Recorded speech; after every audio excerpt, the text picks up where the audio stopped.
Techniques for preventing young people from disengaging using music.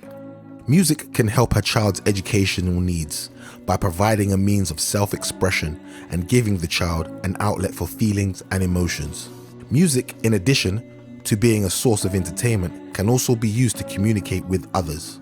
Music can be heard almost everywhere, on the street, at a concert, in our homes, on our phones or radios, in school, and even in the classroom. Regardless of our musical interests or abilities, we can all benefit greatly from exposure to music, especially in school settings. Certain techniques and practices should be considered if one wishes to effectively integrate music into the classroom in order to create and sustain a positive learning environment for students who have a history of disengaging from regular lessons.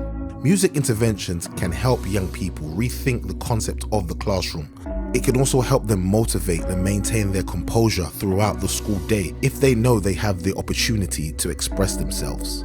While there can be some initial challenges for integrating music into the classroom, there are many benefits that can be gained when music is appropriately used. These benefits include: it elevates the mood, it reduces stress, it relieves symptoms of depression, it stimulates memories, reduces feelings of anxiety and further stress. It helps children and young people regulate their emotions. It also improves concentration. And finally, it enhances the way children and young people process language and speech. Now let's look at the techniques for preventing young people from disengaging using music. Number 1, responsibility / the freedom method.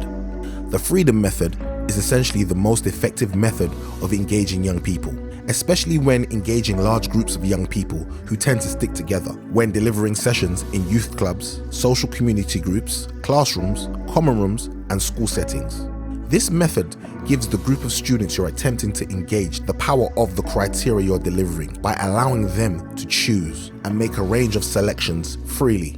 Allowing students to lead by allowing them to dictate which genre, style, or chosen form of expression, such as singing, rapping, or spoken word, is extremely effective, as is allowing the group the freedom to create what they want without censoring the process, which will provide you with the hierarchy of who's who within the group, the personalities in the room, and the present overall dynamic of what to do in order to achieve maximum success.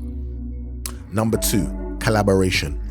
The art of introducing collaborative experiences increases the likelihood of preventing young people from disengaging, providing the opportunity for participants to engage at any time in the creative process. Increases the likelihood of them eventually engaging, even if their opinion is based on their taste, style, or preferred style of music. When the process of creating music begins, most young people are focused on inputting the correct instrumentation and donating their ideas because they understand that the composition being made will reflect them, which is a process they take extremely seriously.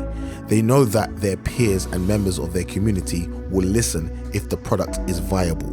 Number 3, realistic experiences. With today's focus on music and how easy it is to create compositions using your phone or a computer without any prior training in instruments or theory, there is a great opportunity for young people who believe that music making is a 2-step process. You write the music and then gain fame, and so on. Students will be able to understand a variety of key lessons by instilling realistic measures that will reinforce the development process, which is transferable to any career path. We usually concentrate on the art form of business and how to generate income, which is extremely effective given the numerous examples of young people of similar ages who make a living online through social media. The application of the necessary steps to achieve creative success will provide context to what actually is required to maintain a productive lifestyle, which is the desire of most young people. Here are 7 engagement strategies to enhance learning and boost meaningful involvement in the classroom. Number 1, setting ground rules. Number 2, journaling. Number 3, letting the students / young people lead. Number 4, icebreakers. Number 5, social and emotional learning curriculums. Number 6, get outside and experience different events. This is the way young people or students can see and touch the experience they're chasing after. Once again, I hope these techniques have been useful. Please don't hesitate to like, comment and subscribe. Once again, my name is Richard Akins from the Music Club, signing out.